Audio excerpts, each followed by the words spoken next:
Infected by Martin Sarget is brought to you by Payless Shoes. More wow, more dazzle, more sparkle, more shine. Say, Ted, I really like your new pair of boots. Did you get those at the mall?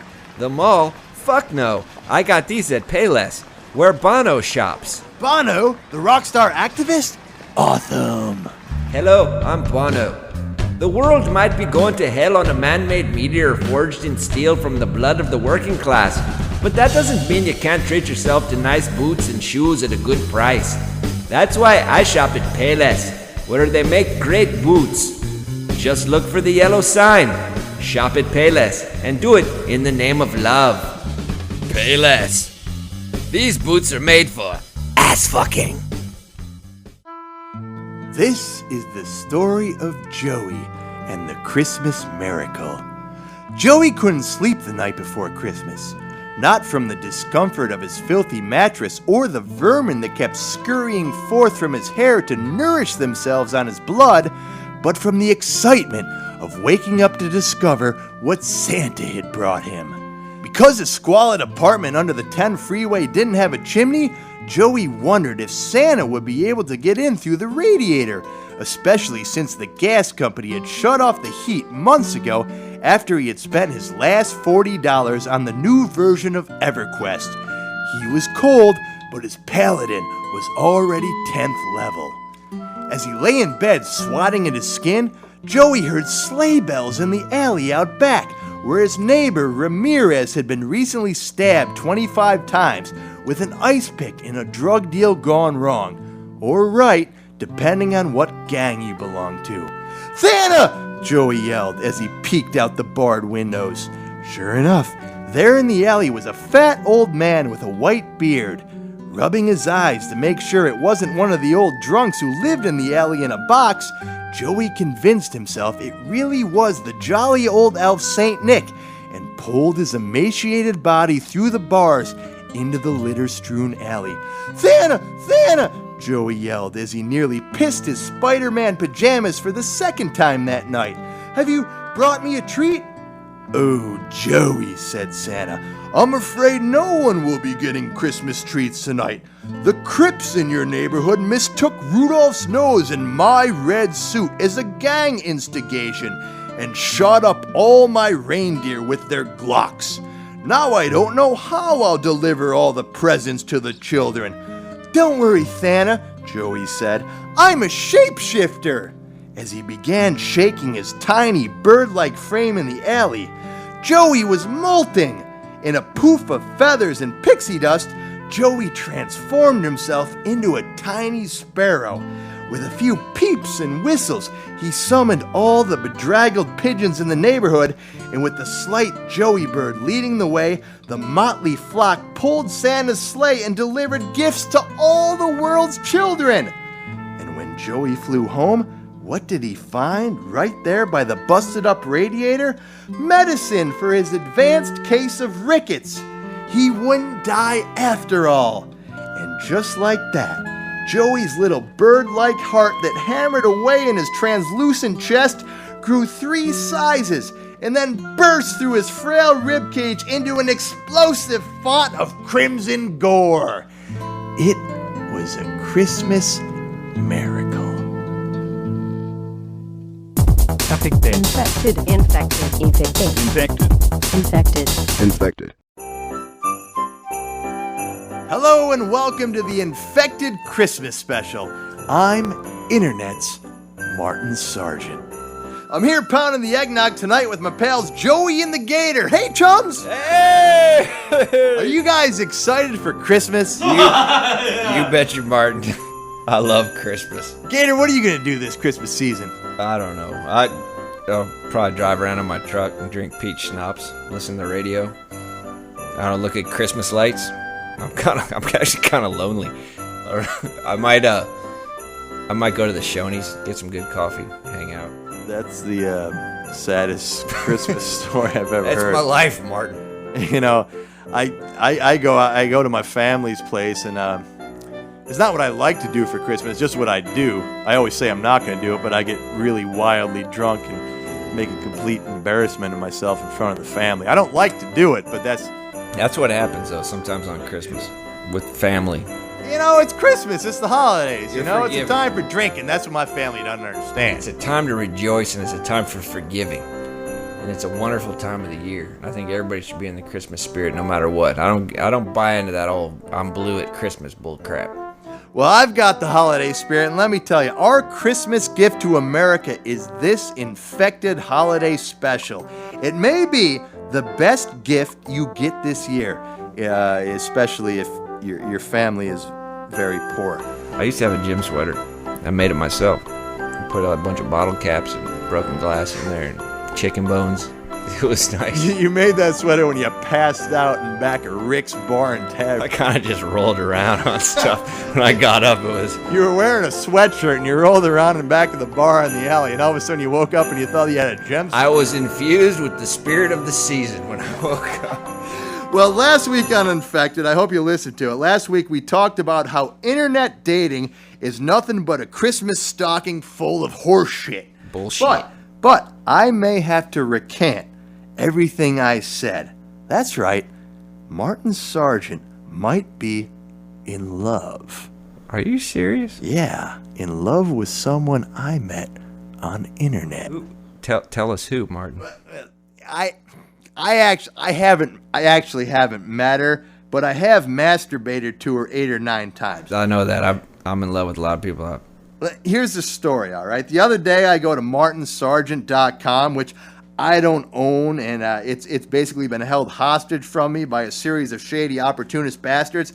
And lo and behold, I go up to martinsargent.com, and I saw a vision of an angel. This chick, I mean, seriously hot chick, like a 8, 9, 10. She's fucking hot, all right? She has apparently bought martinsargent.com and is using it to offer me a marriage proposal. Are you that girl on martinsargent.com with the dark hair? Yeah. I checked that out. She is hot. She's smoking. The disturbing, I think that might be my daughter from my first marriage. Could this be for real? I mean, could it be that easy? I mean, I know you always say that celebrities like have a real easy time, you know, getting laid and all that, but it shouldn't be this easy. I mean, somebody like basically buys the URL for your name and like puts up basically, I want to fuck you. I want to, because, marriage, whatever, marriage, you sign a paper or whatever, but, the marriage bed, I'm going to do terrible things to this girl. Could it be that easy? I don't know. It could be. I think we make it too complex, but, it is an internet sort of type of relationship. So I don't know if it's a hoax or what, but it's up there. You guys out there listening, go to martinsargent.com right now. Let me know what you think about this breezy, because I think that she's an 8, 9, 10. Does Martin Sargent believe in love at first sight? Yes, Martin Sargent does. The Gator does too. Because I get it all day, every day. I'm in love. I got a lot of love in my heart. Yeah, but you're drunk all day. Well, that's it's not really beside the point. I do tend to fall in love a lot more after I get into the peach schnapps. Okay, time for tonight's first check of the high-tech tech news ticker. A lot of you out there in Sarge world are probably planning on giving or will receive a cell phone this holiday season. I'm sure you're all pretty excited about it. But before you get too giddy, be aware that a new cell phone danger has been identified. That sounds horrifying. It is horrifying, but it's not car accidents. It's not brain cancer. It's getting horribly stuck in toilets. That happened to me on an airplane one time. It did. The suction on an airplane is unforgiving. Anyway, according to the AFP News Bureau, a student in Ukraine reportedly had to be freed by rescuers after dropping his mobile phone down a toilet and getting his arm stuck trying to retrieve it. Do you know what happens to you if you reach your arm into a toilet in an airplane? Your whole arm turns blue. It's like those Iraqi voters with their finger when they turn blue. You don't get sucked down? No, well, you might a little Where bit. does this shit go in an airplane? It goes into a holding chamber. It doesn't fall out over Oklahoma? That's a bunch of bull crap. Maybe over Oklahoma, but anywhere else it doesn't. Anyway, back to the story. According to the AFP News Bureau, a student in Ukraine reportedly had to be freed by rescuers after dropping his mobile phone down a toilet and getting his arm stuck trying to retrieve it. The man, a Lebanese national studying at Odessa's State Academy of Refrigeration, was trapped for 2 hours before being freed, the Interfax news agency quoted local police officials as saying. Those Ukrainians, they're always up to some kind of mischief. They always got their arm about ass deep into some kind of toilet, don't they? Those Ukrainians, this is like a Lebanese Ukrainian. Okay, a couple things I'm thinking about. I didn't even know that the Ukraine had plumbing, first of all. So in my mind, this is kind of a happy story. Like, I'm just glad to know that those people can take a shit and it, it's not in their backyard or like out by the side of the house or something. It actually goes to some sort of plumbing fixture. Have you ever met a Lebanese person before? Like, really met them face to face? Yeah, many, of course. They're wonderful people. They're wonderful. They are. Oh, and Lebanese cuisine? Oh, it's fantastic. It is wonderful. It is sublime. But here's a question: Would you reach into a toilet to get your cell phone? No, I would. Well, maybe it depends on how deep it went. But isn't a cell phone pretty much ruined once it hits the? It is. It is. I actually did this one New Year's Eve. I remember I was all banged up on all kinds of shit. Seriously, and I was wearing a hoodie, and I had my cell phone in the pocket of the hoodie, and I sit down to try to drop a deuce. I was at that party, and it just went, and I reached in. I was elbow deep in that toilet, man. It was awful. Did you get the phone working again? No, the phone never worked again. Well, see, that's why you probably shouldn't reach in there. It depends. Of course, you're going to try. When I was reaching in, I was trying to think about what the cost-benefit analysis was. And I thought to myself, what would I do to reach into this toilet? And I came up with this. If there's three or fewer turds and the turds are fairly solid, you go for it. If there's shit in the toilet that's not solid, it's just kind of all floating around there, all disparate and everything, you don't go for it. You know, I saw you that, and I'm pretty sure that when you reached into that toilet, there was no sort of cost-benefit analysis going. No, I didn't know what I was reaching for. I thought I was finger banging a beautiful girl when I reached into that toilet. That's how fucked up I was that night. Generally, when a phone falls into a toilet, from my experience, there's nothing in it. I mean, it's after the flush or it's before the flush. No, it was during. Because you're rarely reaching. Was there was stuff right in there? I don't even know if I went in the bathroom to take a shit or I went in there to do drugs. I don't even remember what I was doing. But I think the real question of this story is why a Lebanese national would go to Ukraine to study refrigeration. Because as we all know, the Lebanese are known for refrigeration technology. Am I right? You are a savvy man of the internet. Yes. I think it's I might be thinking of the Latvians. Is it the Latvians or the Lebanese that are big into refrigeration? I don't know. You know, that's a good question, and somebody out there is going to have to look that up because the Gator is not going to be able to answer that question. Go on to that Wikipedia and let us know the answer. Send us an email or something. Yeah, post something on sargeworld.com, whatever. Anyway, Joey has to go put some Lunchables on the hearth for Santa. Joey's hoping Santa brings him a Filipino bride this year, or any girl with a mouth and at least one hand. Anyway, we'll be right back. Infected by Martin Sarget is brought to you by Payless Shoes. More wow, more dazzle, more sparkle, more shine. Hello, I'm Bono. You know, to be united is a great thing, but to respect the right to be different is maybe even greater. That's why I shop at Payless Shoes. Hey, your boots are just like those worn by rockstar activist Bono. Yes, they are. I thought Bono had his boots wrought of zebra skin and goat bladder by the tiny hands of children in Africa. No, of course not. He shops where I shop, at Payless Shoes. Find one near you and shod yourself, like Bono. Bono here. We thought we had the answers. It was the questions we had wrong. Shop at Payless Shoes. Payless. These boots are made for ass fucking.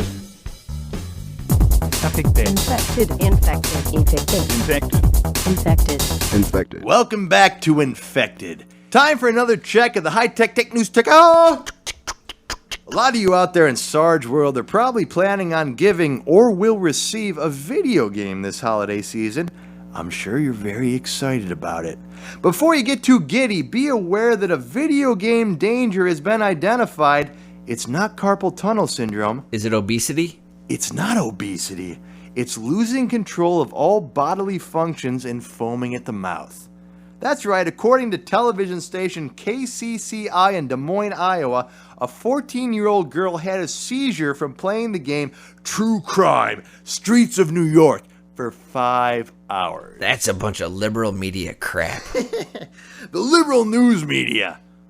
This happens all the time, doesn't it? Janelle Hansen, the girl's mother, said, "This has never happened before.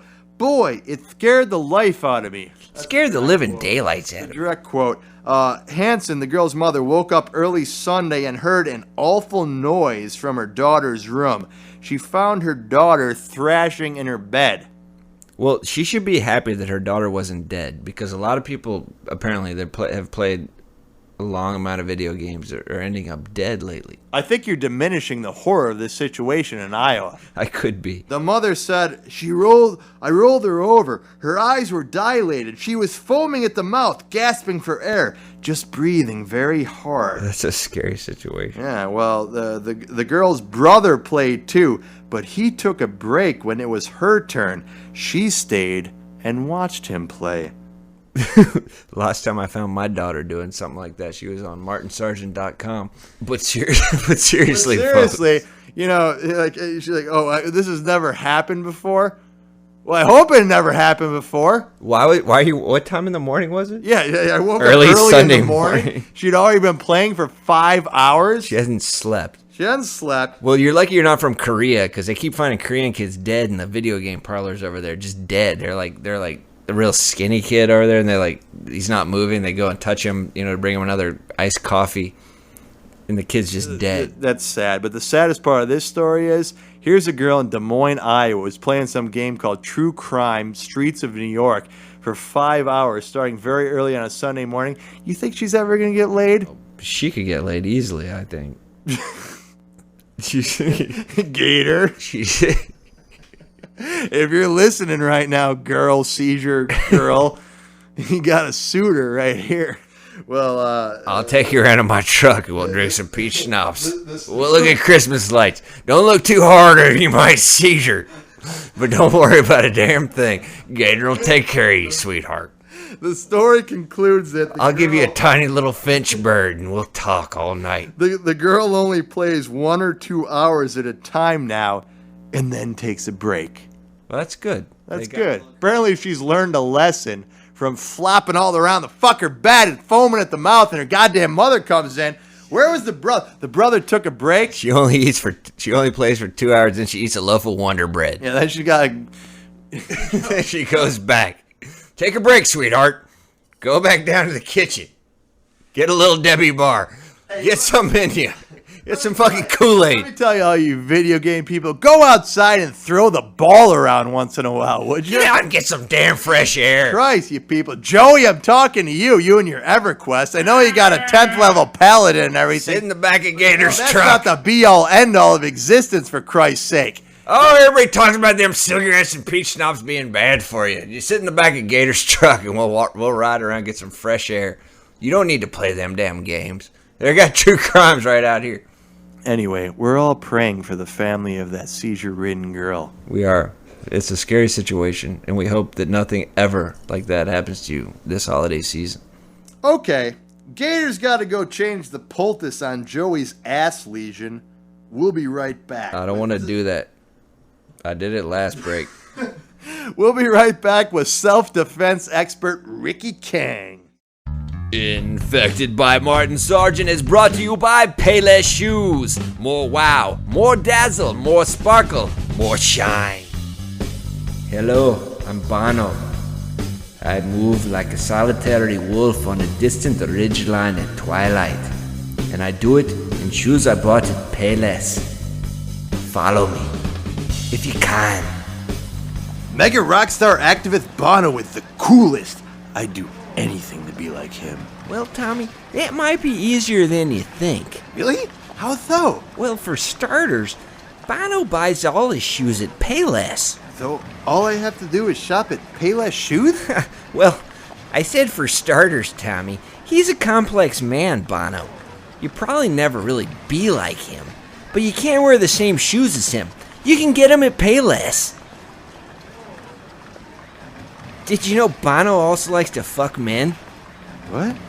I'm just kidding, but it's true. He does, he likes to fuck men. Payless. These boots are made for ass fucking.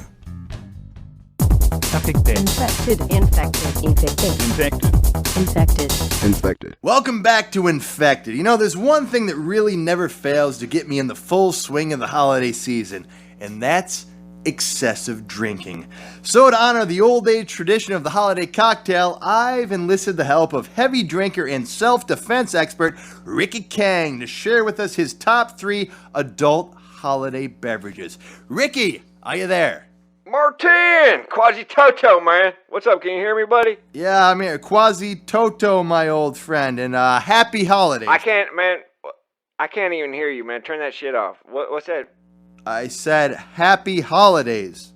Happy holidays, man. Fuck that. Merry Christmas, man. That's what I said. I don't celebrate none of that pagan shit. Ricky Kang only worships 2 men on this earth. One of them is Long Duck Voy, Master Long Duck Voy of the 7 Liquid Seas Temple, and the other one is the Lord Jesus Christ. Both of them about 350 years old. Fair enough. So, Ricky, what are your top 3 holiday drinks? My top 3, that's a hard question, because at Christmas I drink a lot. But I guess I could say, man, like if I had to pick one, I'd say pink turkey squirrel.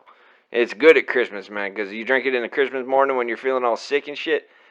It just settles you out. It's like a mule kick, man. It's like, it's a mug of wild turkey, man. You pour in some Kahlua and like a half a bottle of Pepto-Bismol, and you just mix that shit up and drink it down, man. I drink that every year, man. I remember one year after about 6 turkey squirrels, I lit the house on fire.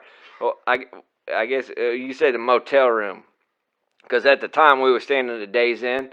It's because I had a broken pelvis from when I fell off the balcony at Thin Lizzy concert, and I lost the house because of that shit. But I remember that year, man, because we was at the Days Inn.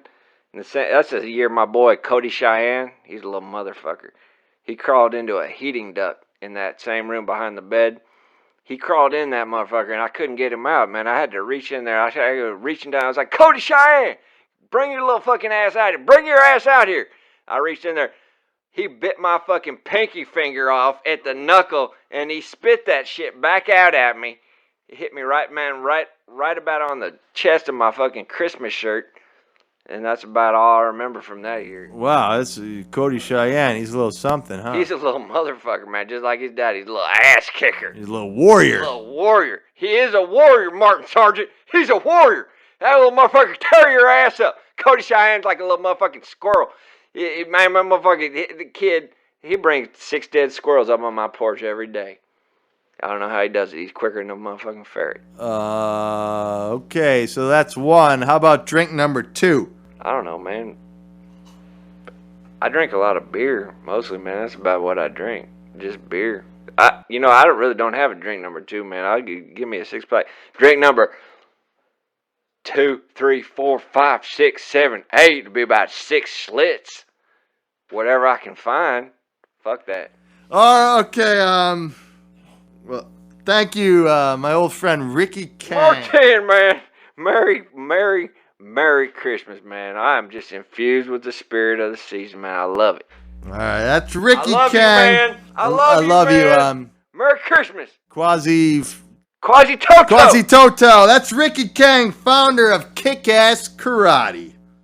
You know, as a top-flight television celebrity living in Los Angeles, I, of course, have a lot of famous friends. One of my closer friends is no other than Orlando Bloom, who I met in a Dungeons & Dragons game while he was preparing for the role of Legolas the Elf in Lord of the Rings. Well, we're honored to have my effeminate friend on the Sargcast tonight with a special Christmas message. Here is Lights, Camera, Orlando. And welcome to Lights, Camera, Orlando. Hello, I'm Orlando Bloom. You may think of me as a film actor, and of course I am a film actor and a pretty good one. but I'm also something else. I'm an animal lover. Now, seeing as how this is the Christmas season, I want to tell you about a very special animal, the snow pig. The snow pig lives in the North Pole just like Santa Claus, only the snow pig is real. First off, if you've never heard of snow pig, I'll tell you a little bit about him. The snow pig lives in ice caves and feeds on whales, seals, and whatever else it can get its little tusks into. I'm not talking about a happy, peaceful animal. No, ask an Eskimo about the snow pig and he'll tell you, this is a death pig. A pink killing machine that will soon be here among us, in our cities, in our towns, eating our children, our pets, and perhaps even you and I. You see, global warming has destroyed the natural ice cave habitat of the snow pig. Now, am I a scientist? Not really. I have no scientific training. But I know enough to know this. Keep your shit wired tight, because the time of the snow pig is upon us, and a lot of us are never going to make it. Thanks for listening. Happy holidays. And until next time, this is Orlando Bloom for Lights, Camera, Orlando! Thank you, Orlando Bloom. I'll see you at Cher's holiday cocktail party, I'm sure. Well, that's all the time we have for this special Christmas episode of Infected. Martin? Hey, Martin? Yes, Gator? Could you, before we go, could you tell us the Christmas story? Well, I guess we have time for a short Christmas fable. Joey, Gator, get up on my knee here. I'll read you a story. Yeah! This is the story of the magic Christmas quilts. Once upon a time, there was a quilter named Beth. Though she was very poor, living in a dingy trailer park in Oklahoma with her two half-wit boys, Chad and Chip, and wildly obese, weighing in at about 380, she made the most beautiful quilts. She sold them on eBay. How beautiful were her quilts? Oh, they were wondrous. Stitched from the finest fabrics, each square on the glorious patchwork featured radiant colors with lovely pictures of hearts, doves, and the most beautiful flowers. When you laid down at night to slumber and covered yourself with one of her quilts, it wasn't so much the soft downy feathers that kept you warm, but the love that Beth put into every stitch. As Christmas approached, the internet was above about the beauty and unmatched quality of Beth's quilts, and her eBay orders went up and up and up and up. Through the roof. Oh my, sung Beth. With all these quilt sales, I'll have enough money to buy Christmas gifts for Chad and Chip, braces for Chad's legs, and a glass eye for the gaping hole in Chip's misshapen head. But everyone who ordered those quilts wanted to give them as Christmas gifts, and Beth didn't want to ruin her impeccable eBay rating, so it soon became clear that she'd have to work so very extra hard to get them all done on time. She worked day and night with very little sleep, taking breaks only to drain Chad's stomach abscess tubes. But it wasn't enough. There were only 7 more days before Christmas, and she didn't know how she'd get all those quilts done unless she didn't sleep at all. Thinking it was a lost cause, Beth began to cry silently in the trailer as she got up to open another box of Snackwells. As she went to the cupboard, she passed a window and saw Rick, her slim and wiry neighbor, who never seemed to sleep, spending all his time on a lawn chair in front of his trailer smoking old gold 100s and collecting disability from his drywall job. Rick! Oh, Rick! Beth yelled out the window. How is it you never sleep? Come over to my trailer and I'll show you, Rick said. Beth lumbered over to Rick's filthy trailer as Rick prepared a line of something that looked like ice crystals on his TV tray. Suck that up your nose, Beth. You won't sleep for days. Beth, thinking Rick was a Christmas angel, huffed that big fat ganker of a line in one pull. When she got back to her trailer, she made 14 quilts in 26 hours. So clear was her mind and nimble her fat hands. This is a gift! Santa is real, Beth thought, feeling a little tired as she lumbered back to Rick's to get more magic snowflakes. Oh, you're back already, Rick said. Well, this time, it's gonna cost you. Cost me? Gasped Beth. But I won't have any money until I finish all my Christmas quilts. I don't want any money, woman, Rick replied. 6 days, 17 lines, and 9 wet, fat-mouthed blowjobs later, Beth had finished all her quilts. She had enough money to buy the medical supply gifts for her half-wit sons, and had lost 60 pounds from not eating and doing crystal meth for 7 straight days in the process. Crystal meth. It really was a Christmas miracle. The end. Did you guys like the story? I thought it was Beautiful. kind of sad. Yeah, it's a great story. Well, that's the Sargecast. Thanks to our friends Ricky Kang, Orlando Bloom, and you for listening. Merry Christmas, and we'll see you at the bar. Thanks, Bono. Infected is brought to you by Payless Shoes. More dazzle, more sweat, more charm. If you're still listening now, you're infected. You're kind of a dirtbag, but we still love you because it's Christmas time, and Christmas is a time for being Christmassy and just enjoying yourself. Really, really spreading the cheer of the season. Infected. If you're infected, you're infected. Tough shit. We'll see you next time on Infected. Gator, shut the fuck up. Infected is written by Martin Sarget, Jay Speiden, and Stewart Engesser. Joey Jean-Philippe Sanchez Rabier on controls. For more, go to sargeworld.com.